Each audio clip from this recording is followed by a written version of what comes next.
Hello viewers, welcome to my YouTube channel quick English in Bengali. তো আজ এই ভিডিওতে আমি তোমাদের সাথে শেয়ার করব ক্লাস 7-এর আঙ্কেল পজার হ্যাংস আ পিকচারের ইউনিট 2 অ্যাক্টিভিটি সলিউশন। তো এর আগে আমি তোমাদের সাথে ইউনিট 1 ইউনিট 2 বেঙ্গলি মিনিংও শেয়ার করেছিলাম, সাথে অ্যাক্টিভিটি সলিউশনের ভিডিও দিয়েছি। যারা দেখোনি এই ভিডিওর ডিসক্রিপশন বক্সে লিঙ্ক পেয়ে যাবে, অবশ্যই করে চেক করে নিও। এটা হচ্ছে ইউনিট 1-এর অ্যাক্টিভিটি সলিউশন, আগের দিন তোমরা দেখেছো। তো আজকে ইউনিট 2টা আমরা সলভ করব। তো অ্যাক্টিভিটি 5-এ বলেছে choose the correct answers from the given alternatives, অর্থাৎ এখানে যে অপশানগুলো দেওয়া রয়েছে তার মধ্যে যেটা সঠিক সেটা বেছে নিয়ে শূন্য মানে এই পুরো সেন্টেন্সটাকে তোমাদের কমপ্লিট করতে হবে। তো প্রথমটা রয়েছে uncle Podger would call us all, কাকা পজার আমাদের সবাইকে কি বলবেন? বোকা বলবেন, ফুলস। তাহলে এখানে উত্তরটা কী হবে? Fools. Uncle Podger would call us all fools.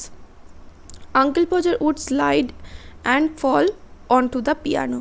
Uncle Podger slip কেটে বা পিছলে কোথায় পড়ে যাবে? পিয়ানোর উপর।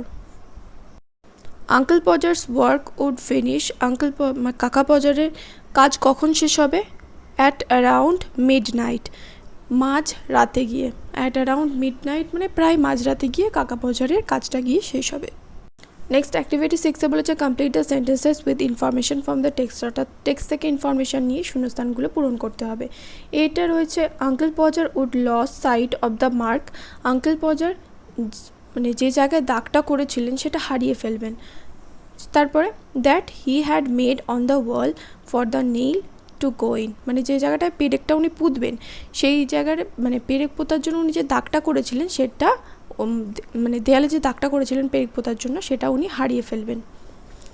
Dash trying to reach a point 3 inches beyond, uncle Podger would slide on to the piano while trying to reach আ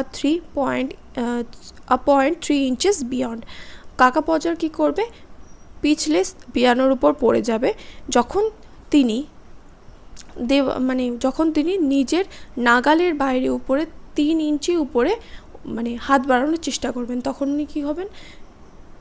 মানে পৌঁছানোর চেষ্টা করবেন নিজের নাগালের বাইরে 3 ইঞ্চি উপরে যখন উনি পৌঁছানোর চেষ্টা করবেন তখন উনি পিছলে পিয়ানোর উপর পড়ে যাবেন। Dash doing a job of this short, uncle পজার would say that he liked doing a job of this short. কাকা পজার এই ধরনের কাজকর্ম করতে খুব ভালোবাসেন। এই ধরনের কাজকর্ম বলতে মানে যে কাজগুলো খুব মানে কি বলবো, সচরাচর মানুষ লোক রেখে মানে ছবি টাঙানোর জন্য মানুষ বাইরের লোককে ভাড়া করে নিয়ে এসে বাড়িতে ছবি টাঙানোর জন্য বলে। তো সেই কাজটা বলছে সেই ধরনের কাজ, এত সোজা কাজ, আমি এগুলো করতে খুব ভালোবাসি। এটা হচ্ছে আঙ্কেল পজারের বক্তব্য। এরকম যদি তোমরা না লিখতে চাও, uncle Podger would say that he like doing a job of this sort, এরকম না লিখতে চাইলে শুধু লিখবে uncle Podger liked doing a job of this sort, এটুখানি লিখতে পারতে। Next activity 7। অ্যাক্টিভিটি 7-এ বলছে complete the following table with information from the text, অর্থাৎ টেক্সট থেকে ইনফরমেশান নিয়ে নিচের টেবিলটা পূরণ করতে হবে। একদিকে রয়েছে কজ, একদিকে রয়েছে এফেক্ট। তো দেখো এরটা এফেক্টের ঘরে কি বসে রয়েছে? Each child had to get up beside him on the chair, প্রত্যেকটা বাচ্চাকেই তার পাশে চেয়ারের উপর উঠে দেখতে হবে। কারণ কি? Uncle Podger had lost the sight of the mark that he had made on the wall and each child try to find out the original mark, কারণ সে দেয়ালের মধ্যে যে মানে ছেদটা করেছিল বা যে দেয়ালের মধ্যে যে চিহ্নটা করেছিল, মার্ক মানে হচ্ছে চিহ্ন বা দাগ, যে দেয়ালের মধ্যে মানে যে দাগটাও দিয়েছিল যে যেখানে পেরেকটা পুঁতবে সেই মানে যে কোথায় ছিল সেটাও হারিয়ে ফেলেছে। এবং প্রত্যেকটা বাচ্চাকে তাই তার পাশে চেয়ারে উঠে উঠে খুঁজতে হবে যে কোথায় দাগটা। তারপরে বিয়েরটা এফেক্টের ঘরে রয়েছে uncle Podger would fall on to the piano, কাকা পজার পিয়ানোর উপর পড়ে যাবে। কেন? Trying to reach a point 3 inches beyond, নিজের নাগালের বাইরে 3 ইঞ্চি উপরে একটা বিন্দুতে পৌঁছানোর যখন উনি চেষ্টা করবেন তখন উনি স্লিপ কেটে পিয়ানোর উপর পড়ে যাবেন। নেক্সট সিয়েরটা at the first blow of the hammer, হাতুড়ির প্রথম ঘায়ে এফেক্ট কী হবে? তার ফল কী হবে? কাকা পজারের বুড়ো আঙুল থেতলে যাবে। Uncle Podger thumb would be smashed. Next dash a new hole was made, একটা নতুন ছিদ্র করা হবে। The children would find the rule and the string again, যখন বাচ্চারা ওই রুল কাঠটা এবং ওই দড়িটা বা তারটা যখন খুঁজে দেবে তখন আবার একটা নতুন ছিদ্র করা হবে। Next activity 8। তো অ্যাক্টিভিটি এইটা কী বলেছে, অ্যান্সার দ্য ফলোয়িং কোশ্চেন্স, অর্থাৎ নিচের প্রশ্নগুলোর উত্তর দিতে হবে। এটা কী রয়েছে, give two instances to show the carelessness of uncle Podger. কাকা পজারের মানে অসাবধানতার দুটো উদাহরণ দিতে বলেছে। টেক্সটের মধ্যে প্রচুর এক্সাম্পল রয়েছে কাকা পজারের অসাবধানতার, তো তোমরা যে কোনো দুটো তুলতে পারো। আমি A B করে দুটো এক্সাম্পল এখানে লিখেছি, বা তোমরা ফার্স্টলি সেকেন্ডলি এরকম করেও লিখতে পারতে। সেটা তাহলে তোমাদের A যেখানে আমি দিয়েছি ওখানে ফার্স্টলি কমা দিয়ে লিখতে হতো, কিন্তু আমি এখানে A B করে দিয়েছি। এরকমভাবেও কিন্তু তোমরা চাইলে লিখতে পারো।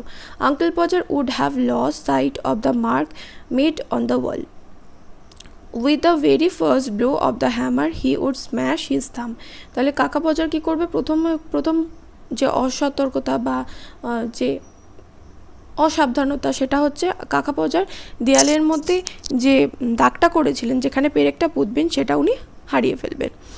তারপর উনি কি করবেন, নিজের বুড়ো আঙুল থেতলে ফেলবেন হাতুড়ি দিয়ে।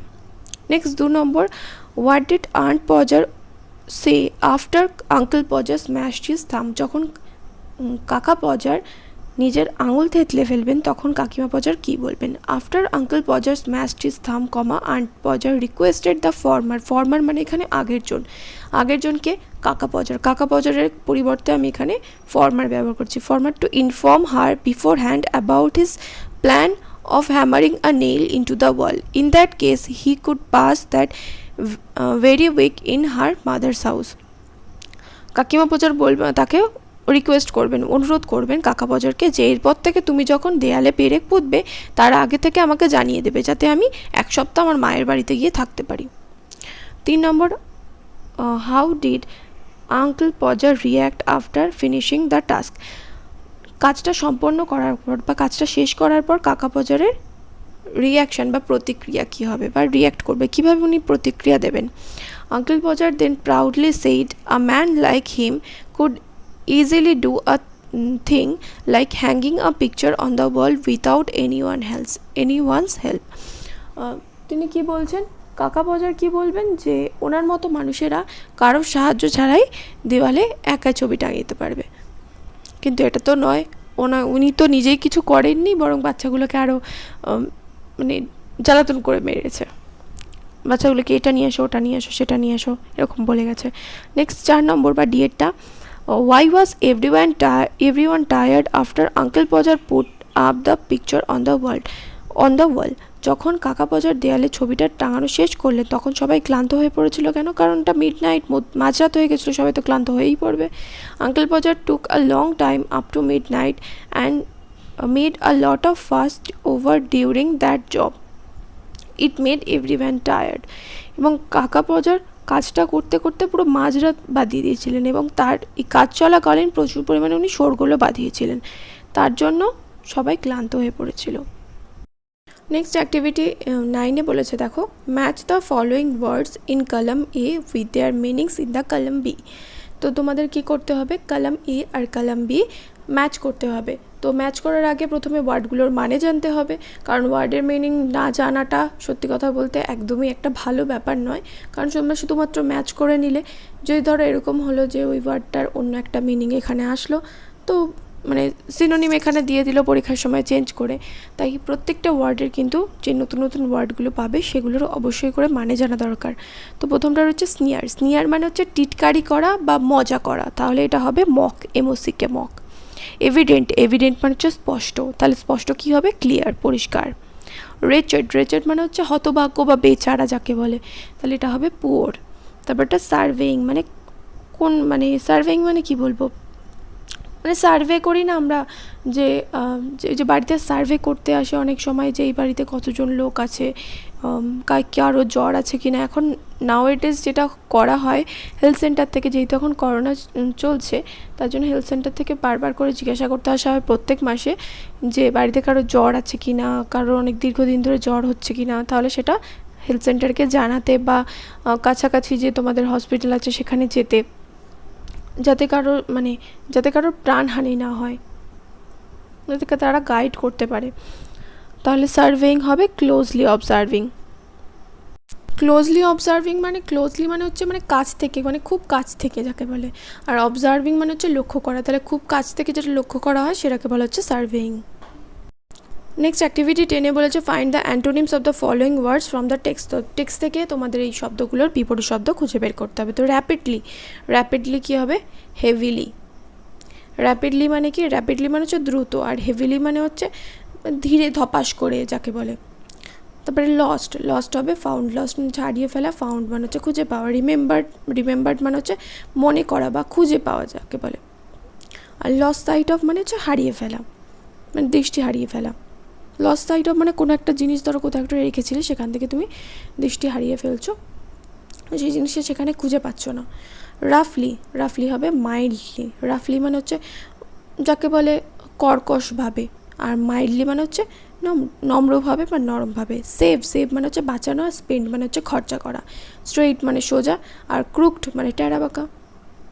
অ্যাক্টিভিটি 11 বলেছে use the prefixes or suffixes to form new words. তো তোমাদের কী করতে হবে? এখানে প্রিফিক্স আর সাফিক্স অ্যাড করতে হবে নতুন মানে ওয়ার্ড তৈরি করার জন্য। এখানে দেখো কিছু প্রিফিক্স আর সাফিক্স দেওয়া হচ্ছে, যেমন ইম, এগুলো হচ্ছে প্রিফিক্স। প্রি মানে হচ্ছে প্রথমে কিছু যোগ করতে হবে ওয়ার্ডের, আর সাফিক্স সাফ মানে হচ্ছে পরে, তাহলে পরে ওয়ার্ডের কিছু যোগ করতে হবে। তাহলে প্রথমটা রয়েছে ডিফারেন্ট থেকে কী হবে? ইনডিফারেন্ট, উদাসীন।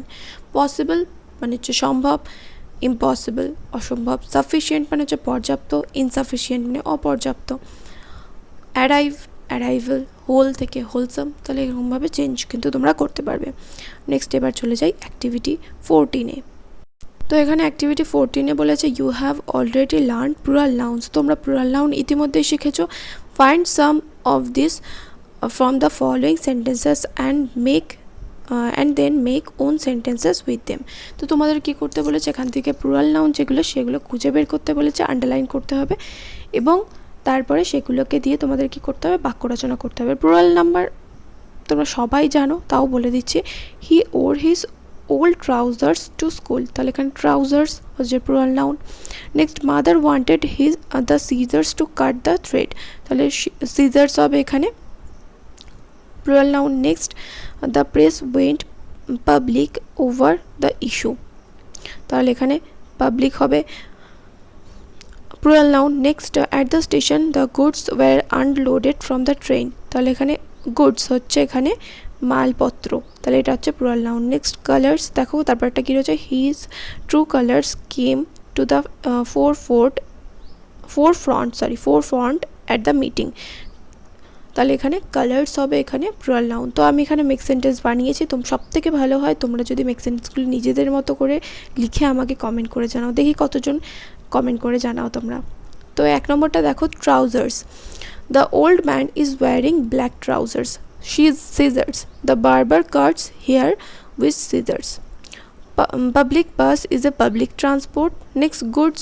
I saw a goods train when I was in 3rd standard.